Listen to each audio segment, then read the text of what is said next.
Hello, my name is David Hartley, and I'm the Preston County 4-H agent, and today we're going to do some STEM. Today we're going to make some straw air rockets, and so that's a really cool way we're going to learn a little bit about rocketry and learn a little bit about some important laws of motion. And so one of the things that we need to make our straw rocket is we obviously need some straws. That's the first thing. And then we'll need some clay and some paper to make our fins out of.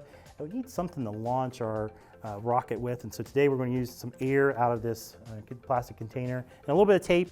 So in making our straw rocket, we want to first take one of our straws, and we're going to take some clay. And we're going to take a little bit of the clay from our pile here, and we're going to make kind of a little ball and put it on the end. And so what we're really trying to achieve by doing that is we're going to seal off one end of our straw rocket. And so this allows us to make sure that as the air flows through it, it's sealed off and it will actually launch off. And so we're going to make two straw rockets today. This is going to be our controlled rocket. We're not going to put any fins on it. Our control rocket is a rocket that we're going to see how far it goes without all our different fins that we're going to put on it. So I'll set that to the side.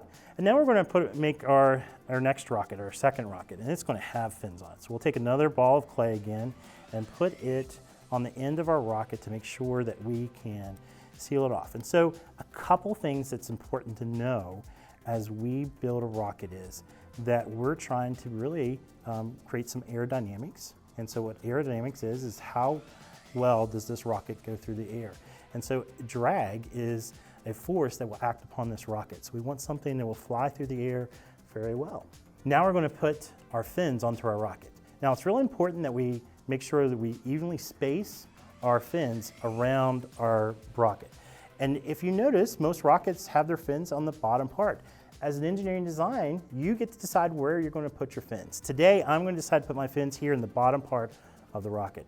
I'm going to take a piece of tape, and I'm going to use that little piece of paper that I had left there, that we're going to then tape it right onto the bottom of a rocket. And I'm going to wrap that around there and make sure it's on. And then I'm going to take a second piece of tape and go to the other side and make sure it's attached. And so we've got a nice connection to our rocket. So I've got one fin on there, and I'm going to put two more. Here's a total of 3. You could have 4 if you want to. You could try it with 2, but one of the things you'll notice is it's important that when you do that, you have good aerodynamics. So I'm going to put my second fin on my rocket and space it kind of evenly apart from the other one. And so it's really important that you do that. And now that we've got that one on, I'm going to put another piece of tape on the other side just to secure it down so it doesn't come off during flight. And sometimes you might have to trim your tape just a little bit to make sure you get it on securely onto the rocket. Next, we're going to put our last one onto our rocket, our straw rocket. Some interesting things you need to know as we're thinking about launching our rocket, that we're going to try to defy some forces. And so some of the forces acted upon this, we talked about our drag, that's one force. Other forces we're going to act upon is gravity.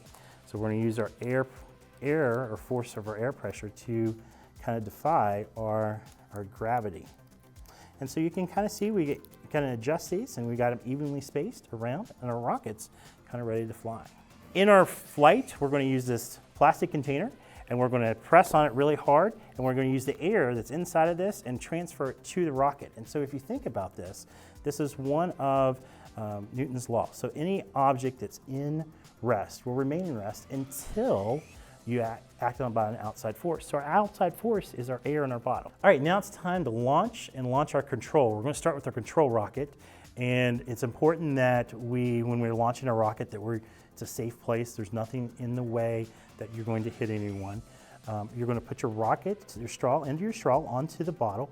Make sure it's lightly set on there. You don't want to push it all the way down because that sometimes won't allow it to launch, but sometimes if you just lightly set it on there. And then we're going to do a 3, 2, 1. Oh, well, okay. So our control rocket went a little bit. So let's try our rocket that has our fins and what forth on it first. And so let's do the same thing. We're going to put it on our launcher, and we're going to see how it launches. And we're going to do it in 3, 2, 1. All right, now you notice that our rocket with the fins went a lot farther than the one without. And so the control rocket is there because we want to see how it would act without any particular action on it. And so those fins obviously has helped with that. Maybe lightening the amount of clay on it can affect that. You have the opportunity to design a rocket however you want to. And it's important you try it many different times to figure out what works best. And so maybe you try it 4 times and you figure out, well, the fins need to be placed in this particular area on the rocket, and we need this much clay, and I need to make sure that the bottle I'm launching it at a certain angle so I get a farther distance than what you would normally get. And so that's really important to take the time to re-engineer it to make sure that you have a rocket that works the best. We thank you so much for joining us. We hope that you enjoyed the activity, and we look forward to seeing your straw rocket.